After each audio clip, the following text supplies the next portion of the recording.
होता है जो ज्यादा भगवान का पूजा पाठ करता है वही सबसे ज्यादा दुखी होता है, जबकि कोई नास्तिक आदमी जो भगवान को नहीं मानता, कभी पूजा पाठ नहीं करता, कभी संतों का संग नहीं करता, वह सबसे ज्यादा सुखी जीवन जीता है। यह सब चीजें देखकर कभी कभी तो ऐसा लगता है कि भगवान ही गलत है, भगवान का न्याय ही गलत है। यह कोई कहानी नहीं है, ऐसा हर किसी के साथ होता है। दोस्तों, आज के इस वीडियो में हम आप लोगों को इसके पीछे के कारण के बारे में बताने वाले हैं। भगवान श्री कृष्ण ने स्वयं इसका उत्तर दिया है। आखिरी ज्यादा पूजा पाठ करने वाले लोग दुखी और परेशान क्यों रहते हैं? इसका उत्तर भगवान श्री कृष्ण ने श्रीमद्भागवत गीता के माध्यम से बड़ी स्पष्टता के साथ बताया है। तो चलिए फिर शुरुआत करते हैं। नमस्कार दोस्तों, जब भगवान श्री कृष्ण और अर्जुन के बीच संवाद हो रहा था, तब अर्जुन ने भगवान श्री कृष्ण से पूछा कि हे माधव, जो लोग ज्यादा पूजा पाठ करते हैं वह ज्यादातर दुखी और परेशान रहते हैं, इसके पीछे क्या कारण है? जबकि जो लोग भगवान का नाम भी नहीं लेते, भगवान का स्मरण बिल्कुल भी नहीं करते और हमेशा गलत कार्य में लिप्त रहते हैं, उन लोगों को मैं सुखी देखता हूँ। इसके पीछे का रहस्य मुझे समझाने का प्रयास करें। तब भगवान श्री कृष्ण ने एक छोटी सी कहानी के माध्यम से अर्जुन को इसका उत्तर दिया।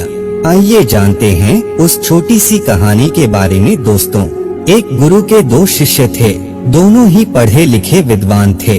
दोनों में फर्क सिर्फ इतना था कि एक भगवान को मानने वाला था और दूसरा भगवान को न मानने वाला नास्तिक था। एक ऐसा था जहाँ पर भगवान की कथा होती थी, जहाँ सत्संग होता था, जहाँ भजन होता वहाँ दौड़ के चला जाता और भगवान की पूजा पाठ करने लगता। दूसरा शिष्य इन सब चीजों से काफी दूर था। वह शराब पान भी करता था, वेश्याओं के साथ गमन करता था। सारी बुरी आदतें दूसरे शिष्य में थी। एक दिन क्या हुआ, एक शिष्य शराब पीकर अनाप शनाप बोलते हुए रास्ते में पैदल चलते हुए अपने घर को जा रहा था। अचानक उसको रास्ते में पैसों से भरा एक बैग मिल जाता है। उसकी खुशी का ठिकाना नहीं रहता। वह जोर जोर से चिल्लाते हुए सबको बताता है, मुझे आज पैसों से भरी बैग की थैली मिल गई, मेरा जीवन सफल हो गया। इन पैसों से अपने जीवन की आवश्यकताओं की पूर्ति करूँगा। वहीं दूसरा मित्र मंदिर से भजन करते हुए अपने घर को जा रहा था। अचानक उसकी पैर में एक बड़ी कांटे चुभ जाती है, रक्त निकलने लगता है। ठीक उसी समय दूसरा शिष्य भी वहीं पहुंचता है और हंसते हुए उसको बोलने लगता है, क्यों तुम ही हो ना जो सबसे ज्यादा पूजा पाठ करते हो, भगवान का भजन करते हो, क्या दिया तुम्हारे भगवान ने तुम्हें? मुझे देखो, मैं कभी मंदिर नहीं गया और ना ही मैंने कोई भी काम अच्छा किया। मेरे घर में भगवान का मंदिर भी नहीं है। मैंने कभी अपने घर में सत्यनारायण का कथा नहीं कराया, भगवान के सामने कभी माथा नहीं टेका। फिर भी मैं कितना संपन्न हूँ, अमीर हूँ, मेरे पास पैसों की कोई कमी नहीं है। सबसे ज्यादा सुखी जीवन मैं ही जी रहा हूँ। अच्छे शिष्य को उसकी बात चुभने लगी। उसने मन ही मन विचार किया, हाँ यह तो सच बोल रहा है, मैं कितना पूजा करता हूँ और वह कुछ नहीं करता, फिर भी कितना सुखी है। इतना सोचते हुए वह अपने गुरु के पास चला जाता है और यही प्रश्न गुरु से करता है। गुरुजी मुस्कुराते हुए बोले, भगवान जो करते हैं अच्छे के लिए ही करते हैं।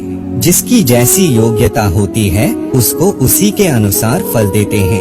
अब तुम्हारे प्रश्नों का उत्तर तुम जानते हो। भगवान ने तुम्हारे पैर में ही क्यों चुभाए कांटे और उसको पैसों से भरी हुई बैग क्यों मिली? सुनो, तुमने पिछले जन्म में बहुत पाप किया था, इसलिए तुम्हारी आज मौत होने वाली थी।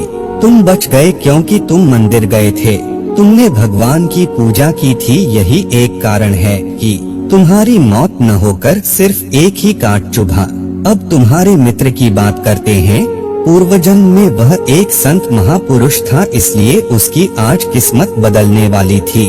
करोड़ों की संपत्ति का मालिक बनने वाला था, मगर इस जन्म में उसने कोई भी अच्छा काम नहीं किया, इसलिए पूर्वजन्म के फल के अनुसार उसको थोड़े पैसे ही मिले, जबकि वो अरबों की संपत्ति का मालिक बनने वाला था।